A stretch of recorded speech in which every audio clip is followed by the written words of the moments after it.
As a favorite animal, as an adult, it's a dog, right? He's my best friend. It's a dog. No. If I was, a child and you're like, oh, what's my favorite animal? It's a bear, or a lion, something cool, something awesome. So I was just kind of walking around with this baby who was half asleep, sunglasses on. I was like, do I look like the dude from The Hangover? I would hate going to work, right? Because my boss sucked. I had a boss, and she was terrible. All right, everybody. Welcome back to another episode of the 1% Podcast. I am your host, Vin. And this guy over here? Yeah, and you, man. And I'm Shane, yes. And this is Shane, who missed his entry cue. And today on the podcast, we are going to talk about the keys to success. Now, are they literal keys? Are they thoughtful keys? They might be literal keys. I've heard of people that have shown up to meetings in really nice cars and landed clients just based off of that. So it might actually be legitimate keys to success. But as we dive in, I'm sure we could clarify a little. Now, Shane knows many keys to success because Shane is a very successful business owner, and he's also got a lot of very nice car keys as well. So I'm sure he'll have plenty of things to talk about today. Me, on the other hand, I might just be listening all day now, because who knows what's going on in anybody else's world. That's a lie. He's lying. He's trying to be humble for once. He's lying. I am not a lion. I am a wolf, if anything. What's your favorite animal? What do you got? Like pet to own or just in general? Come on, pet to own. You can't really own many of the cool animals out there. I feel like that's a silly way of looking at it. So we're talking about the coolest animal then. Well, it's your favorite animal, man. I mean, if it's a Chihuahua, sure, that's fine. But I'm just saying, what is your favorite animal? Who in their adulthood has a favorite animal, right? Me. As a favorite animal, as an adult, it's a dog, right? He's my best friend. It's a dog. No. If I was, a child and you're like, oh, what's my favorite animal? It's a bear, or a lion, something cool, something awesome. That's silly. It's cool because I don't know them and they're predators and they're kings of the jungle or they're, mountains or whatever it may be. So what literal tense are you taking this? Because I'm just going to say dog. All right, man's best friend. That's my favorite animal. Why are they man's best friend? Whoever decided that? I've never determined that a dog is man's best friend. It's my best friend for sure. You need better friends then. I don't think so. He doesn't talk back, He comes in the times that I need him to. We'll go on walks. He's quiet, He's a protector of the house. Like he's everything that you want in a friend. Yeah, you like going for walks when you call people to come? Is that what you... I'd say the only downside of it is I have to clean up his poop. So, that's probably the biggest downside of man's best friend. I see. Well, I like wolves. I think wolves are the best animal out there. So a dog. Yeah. No, it's not a dog. First off, dogs are like deranged, dumb children derived from wolves. What kind of dogs do you have? I'm just saying comparatively. I have a border collie. He's 50 pounds, medium-sized dog, very smart. He's a herding dog, and he's amazing. I don't know what kind. I'm not comparing to a little Chihuahua. Yeah. No. Listen, there are no dogs that are as great as wolves. It's just not. There's no way that could ever happen. I don't know what makes wolves so great. It's just they go in packs. They hunt in packs. They preserve ecosystems. They have literally saved Yellowstone Park from erosion and disaster. Is that also why you like them? No, I mean those are just some of the benefits of wolves. Oh. Wolves are awesome overall in general. They're very interesting creatures. They're cunning. They're stealthy. They are skillful. I mean they're just freaking cool as hell. I don't know. I mean, there's good reasons. Yeah. I also have, I got these here wolf tattoos. I'm just saying. Okay, well then there we go. Yeah. I'm just saying. Just saying. You're a one-man wolf pack, huh? No, man. There's no such thing as the lone wolf. The lone wolf. People don't know this. Lone wolf. It said one-man wolf pack. Well, that's a lone wolf, sir. You can't be a one-man wolf pack. That's like saying, you're an army of one. But I'm not saying you're alone. It's like. I'm quoting The Hangover, but yes, I understand where you're getting at. You're quoting. Quoting the Hangover. That just proves my point even harder. Gosh. I was a one-man wolf pack, and now I've met Vin, so now there is one more wolf to my wolf pack, and now we are 2 wolves hunting in the streets of Las Vegas and in New York. You know, I when I was carrying my daughter one time and she was super young, I did the whole, like, she was on the front carrier. I put the sunglasses on her because we were at a grand opening for like a brand new, one of our friends, she's an optometrist, and she opened a brand new, like, the first few days that she just opened a brand new, like, I don't know, I guess it was an optometry store. Like, they had sunglasses and stuff everywhere. So of course I was like, I got to take some of these sunglasses, I got to put it on my daughter, and as I'm holding her, and so I was just kind of walking around with this baby who was half asleep, sunglasses on. I was like, do I look like the dude from The Hangover? Did you call It was a great time. Ben? I think Ben was the name that it was. Or Carlos. Yeah, Ben and Carlos. Those are the names for The Hangover. Yeah. Did you call her Carlos? Love it. Carlos. Hello, Carlos. No, I didn't call my daughter Carlos. People were mixing up my daughter as a boy for so long. It's pissing me off, man. Short hair. Short hair? It's the short hair, and I guess, you know, because we also dressed her in a lot of neutral clothes. Because, like, in prep time, we were just buying, like, whites and beige and stuff like that. Yeah. Because it's like you don't want to get the wrong types of clothes if you have, you know, the opposite gender.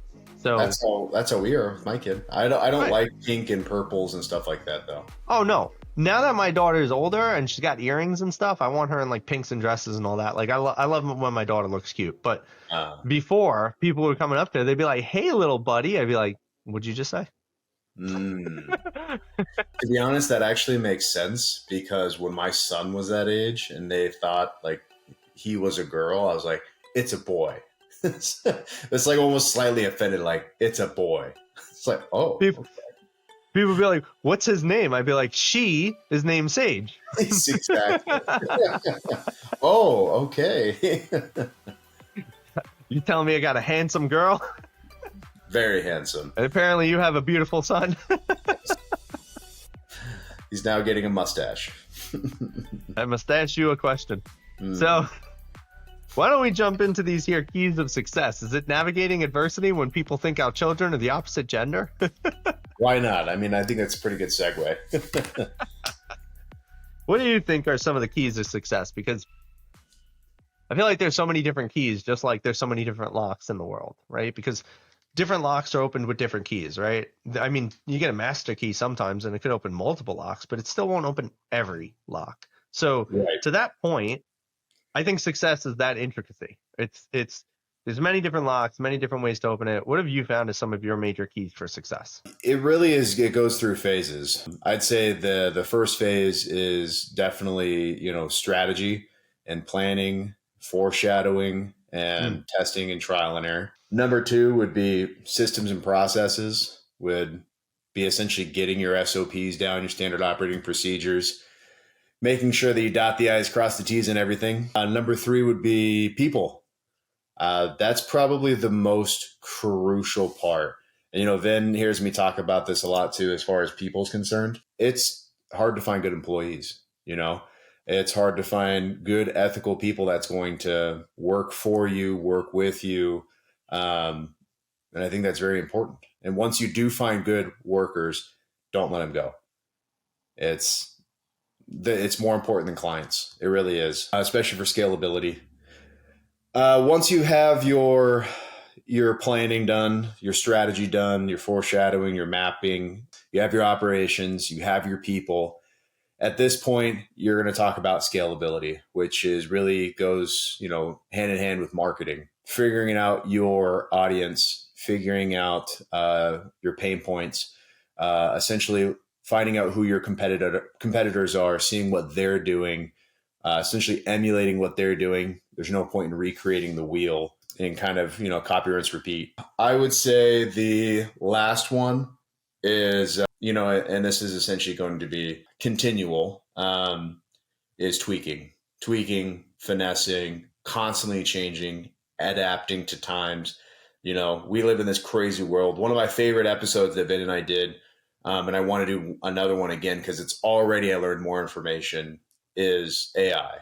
And I don't want to talk about it right now, but that's how much the world has changed already in this short time is AI is transitioning hardcore right now into everything. So evolving would be my next key to success.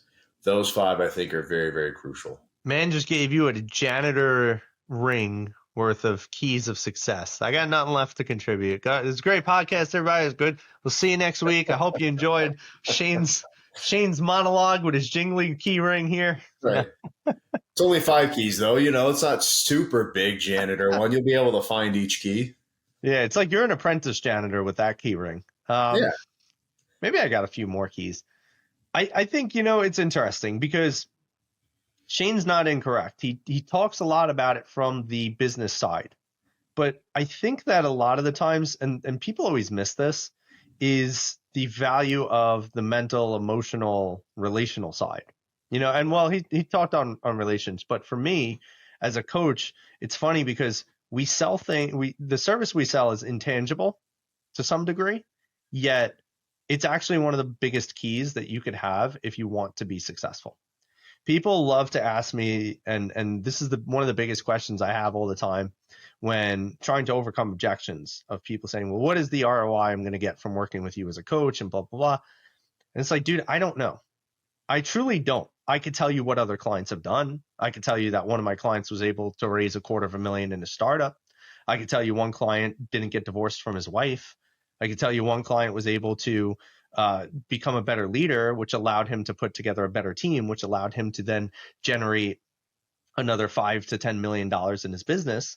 I can tell you that one client, we had a conversation about supplements. And when he was out prospecting, because of that conversation we had, and funny enough, the conversation he had with the person he was prospecting, because the guy's a big workout buff, wound up landing him a $20 million deal. So it's funny because I never have the answer, but I don't think you need the answer. Is what I'm coming to learn more and more and more is that I don't need to promise that you're going to have an ROI from the service. However, you need to have an open mind. Your biggest key or the biggest thing you might need to unlock if you want your business to grow or you feel like it's stagnant is the thought that everything is supposed to have a tangible ROI and a tangible answer to it. Because sometimes the best things you could do is just invest in your people. Like, it doesn't always matter. Sometimes people even look, it's like, well, my people are performing at high levels, or my people are already doing what they're supposed to. And then it's like, okay, cool. That's fair. What could I possibly do? Well, now here's the better question is, your people are performing at these levels, or maybe even you're performing at this level, but how is your experience at that level? Are you missing out on time with your family? Are you missing out on time with your kids? Are you missing out on time with things that are important because you're just go, go, go, go, go, and you have no capability to balance, or you have no better way to look at life, or you have no better understanding of what's important to you or not?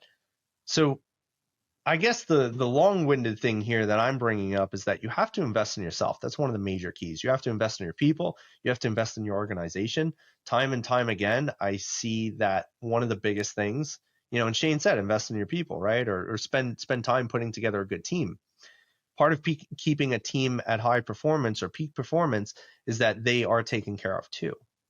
So being able to invest in their mindset, their emotion set, their heart set, these intangibles are actually one of the biggest keys to success. And so I think that we need to actually even look at that more. If you want to be successful, look at how are you investing in your people? How are you investing in your own mindset? How are you investing in your personal development? Because those are massive keys. And even now, more and more, there's research coming out that's showing that there are massive ROIs from coaching initiatives consistently, though. The big things that they're showing, for instance, is that coaching in cultures and organizations have the best effects from a consistent 12 months or more of coaching. And I guess that's a little bit really depends on the scale and scope, right? If you're working with one person like me, some of my clients get amazing results in just a few short months, like 3 months. But of course, when you're working with multiple people or you're working with levels of leadership and different dichotomies and how people are showing up differently because there's all these different stages, it could definitely take longer to start getting everybody on the same page. So look at the different kinds of investments that you can make. I think that's a big key too, right? So we have invest in your people, invest in yourself, invest in your personal development. I also like for me, when I think about a success to business, I look at it as how can you show up and serve? So when you think about what is the experience you want your client to have or your prospect to have, how can you actually give them an experience that's memorable, valuable, and invokes an emotion? And I think a lot of the times people are sitting there and they're trying to sell a service or their product or whatever it is, and they're more focused on their own desires, like their income goals, hitting their KPIs, making sure that they have enough money for whatever month it is or whatever the goal is to beat out. And we start losing service, or we start losing that human touch of people are going to work with you because of the value you provide, because of the fact that you are giving them this amazing premium service, as opposed to just trying to close another deal and gain another dollar. So I look at a massive key as putting people first, putting the experience you want them to have first. Those are a few of my keys. And as you can tell, I'm all about the people capital and the people potential. There was one thing that I wanted to expand on what you said is the open-mindedness. How many entrepreneurs have you met that has it all figured out, right? They're in their own lane. They're successful. What, even if they're not successful, they're good. Whatever you tell them, whatever you say, it's not a good fit. I find that there's so many egotistical, narcissistic people out there that it's like, whatever you say, it's not better than what I have going on. At least from what I see, it's crazy the amount of people I have that you see that.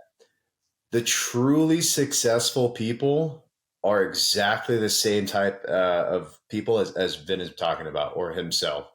They come in looking to help, or they have an open mind, and they say, can this benefit me? Can it not?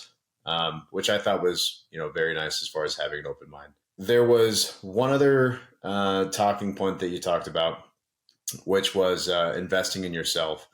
We talk about these self-help books and, talking to people that are smarter than us. And same thing with your employees, your contractors, whoever you have, which I also think is a reflection off of yourself. Can we just talk about this? Like how awesome this really is? I've built my entire business off of people, off of employees, and I want to better their life and not customers. Imagine having this model where you have the best employees and obviously the customers, you'll always have to figure out how to attain and ignore customers. But if you have the best employees and they're so happy to work with you and you have a low churn rate, what more could you want? Right? The clients are going to come and go, sure. But if you have the best employees, your clients are going to start staying with you, right? It's just how it is. That's how it works in my business, right? I own a virtual assistant company. We take good care of them. But I love when other people talk about taking care of others and their employees and contractors, because I believe in it so much. Well, it's so important, man. So again, I do a lot of research on this too, just so that I could understand the different intricacies and to listen to some degree so that I could sell myself better, right? Because when an organization questions, well, why should we hire you to coach our C-suite, or why should we hire you to coach our members? I need to have some real reasons behind it, right? I can't just say it because you should, because it'll help, right? But there are actually a lot of really interesting stats, and more and more and more.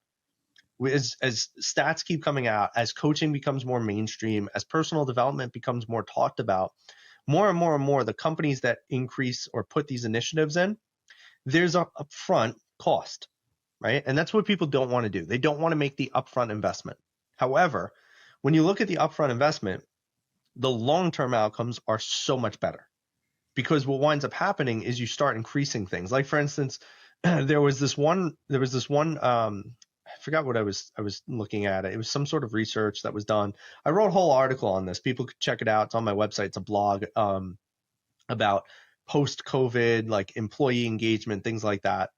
And it was so interesting because the stats were reflecting that over 50% of employees would be willing to actually work like later and stay past their designated clock out time if they felt appreciated at their job.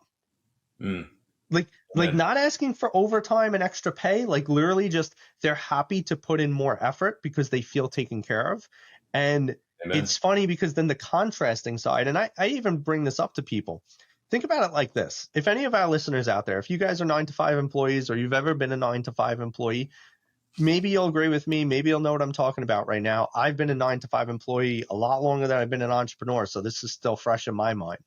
But I remember that I would hate going to work, right? Because my boss sucked. Like I had a boss, and she was terrible. She was an awful boss. And before anybody wants to say anything, it's not because she was a female. She was just an awful boss. Period. No, we're in a new world nowadays. You gotta be very clear about what you're saying. I didn't dislike her because she was female. I disliked her because she sucked. I just like how you had to bring it up too, but I understand why. It was like a curveball. I was like not expecting that coming out here. Oh man, You gotta. What's the cover? CYA, cover your ass. That's what I'm doing right now. You New I love women. I have a daughter and a girl that I adore. So here's the thing. I love it. She is a terrible boss. So I remember that I would hate going into work. I would typically drag in the morning before work. I would maybe show up a little bit late every day. I didn't really want to be there, and it showed. I would already get there, and I was kind of already tired and out of it because I didn't want to be there from the start of it, right? So let's just say I get there, and now I'm not even really working because I don't want to be there. It takes me like an hour to even get into the headspace that I'm going to do some work. So I'm clocking in at 9. I'd sluggishly kind of come in, and then maybe around 10:30, I'd actually start working like for real. And then I'd go on lunch at about 12, maybe 12:30. So now what we're basically looking at is you're getting about an hour and a half to 2 hours of work at the start of the day. Then I go on a nice hour lunch. Maybe I even stroll in a minute or two late from that. Now, of course, I was just enjoying myself. I was out at lunch. I had a break from this place I hate. So now I'm coming back to this place I don't want to be at, which I've already established. Now I'm going to slump in from lunch. So now after that hour, it takes me another hour to maybe start getting acclimated. Now I'm a little bit tired because I just ate a lunch. I already don't want to be there. So now I'm maybe going to work another hour or two. Then about 4 o'clock starts rolling around.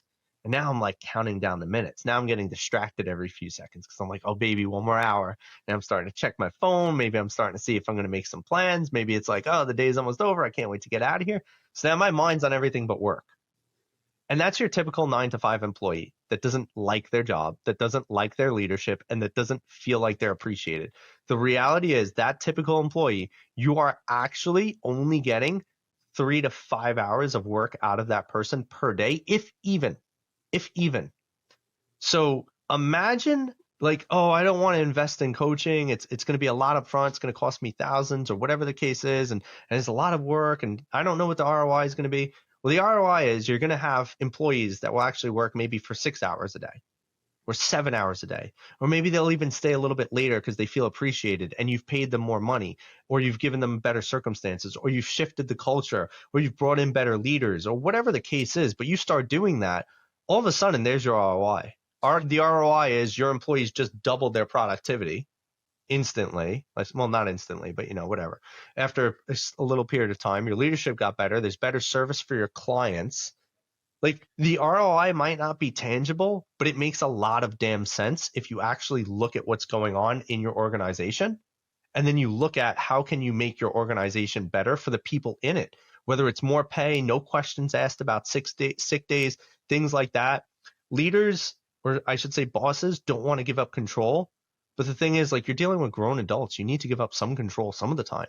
And you need to make your adults feel like they're valued and they have dignity and they're respected. Just because they're employees doesn't mean crap. Because without employees, you're just a one-man startup in a basement and good luck running your company. You have to be very grateful for the people that choose to sacrifice 30 to 40 to 50 years for you, your business, your vision, and treat them as such. Because without them, you're nothing. It doesn't matter if you're a CEO. You ain't crap without your team. You ain't crap without your culture, your employees. So build it right. Amen to that. I'm curious because it sounds like because I don't think we actually talked about Vin's objection handling as a coach. So I think I heard some of it right there in that spiel right there.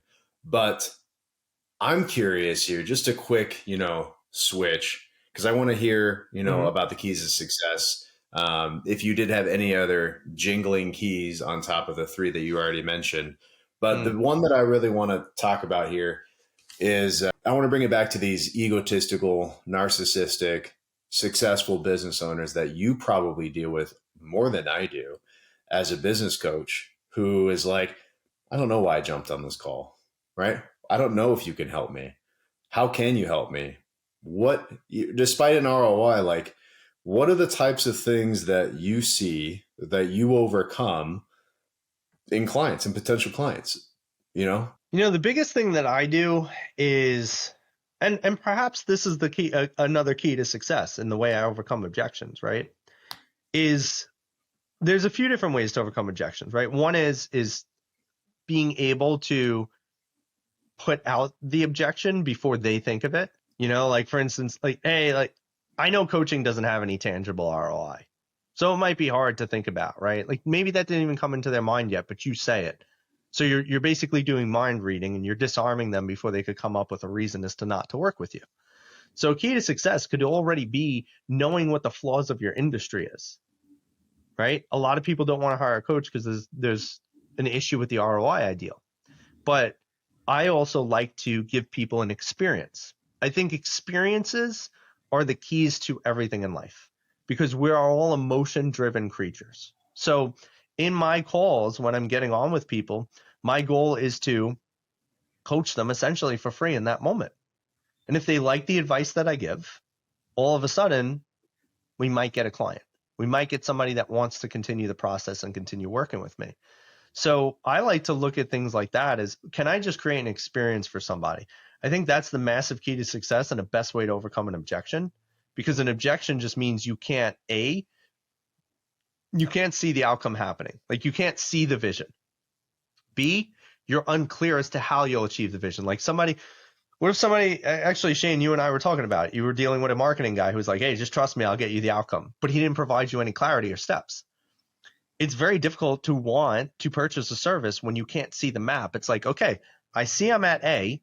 You're telling me we could get to B, but you're not drawing the dotted line from A to B.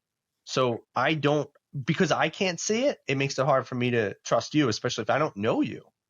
So create a good roadmap, give people an experience, potentially overcome objections by just naming them and already expressing how they are in your industry, or the shortcomings of your industry rather. And then I think lastly, the biggest piece that I like to look at is what I just said before is, can you be helpful? I had a call yesterday before, funny enough, about somebody who was looking to utilize a different service that I'm offering in a different company of mine. And we were just having a conversation. I had zero intention to sell this person anything, except, she was already kind of looking into the other service, right? But that was what we were going to sell her. And I started realizing the other service wasn't a good fit for her, but I wasn't trying to guide her in any direction. I just wanted to make sure she was having a good experience regardless. Because my aim is, if we're going to get on a call, no matter what, I want to provide some form of value. So even if it doesn't work, I want you to keep me in mind as, hey, that was a great convo and that was a great person, and I want that relationship regardless of what we do together. And so that's why I always try to provide value. And as we're sitting there and I'm giving her a few pieces of advice here and there, I'm like, hey, you said this. Did you think about it this way? Or, hey, maybe this is a cool thing you could do. Or, hey, why don't you try this? She wound up, funny enough, telling me, hey, I agree. Thank you for being transparent. I don't think this other service is what I'm looking for. And one other thing, she said, I have an executive coach already. And I got to be honest, I don't think she's really helping me that much. But I loved a lot of the things you pointed out on this call. Can we potentially work together in a one-to-one capacity? Like, I don't know if you'd want to work with me. I said, listen, I'm happy. Why don't you go ahead, you schedule a strategy session on my calendar. It's my free one-to-one call, because we met under a different expectation.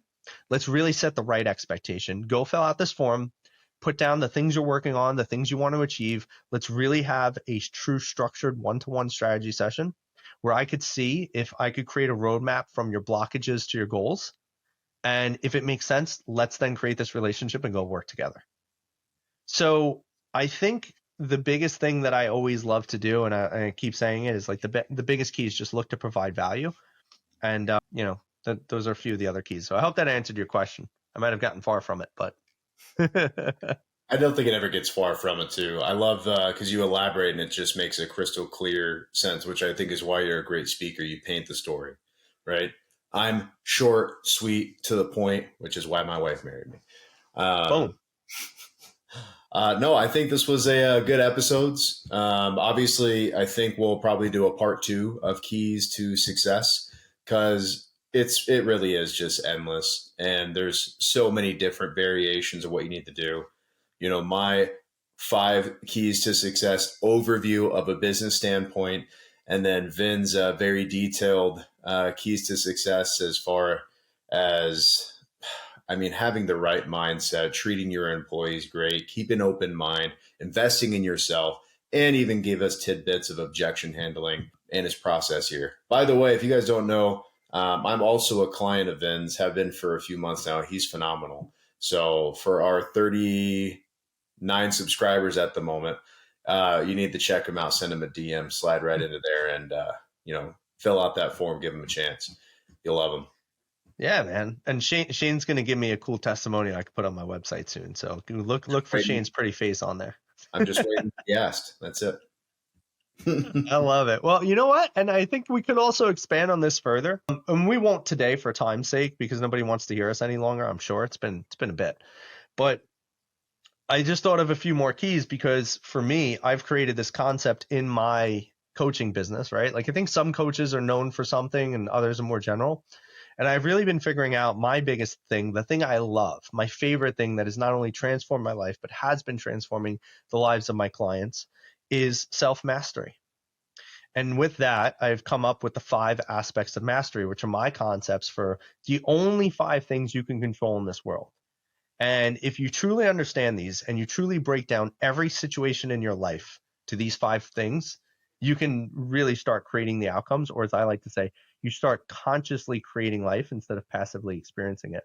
So maybe to follow up to this podcast episode, we'll be talking about the keys to life mastery. How can you get the most out of your life? How can you consciously create it? Because this is what me and my clients focus on all the damn time. It doesn't matter. And I will challenge anyone. If you find another aspect, please let me know. But from my understanding, there are only these 5 things.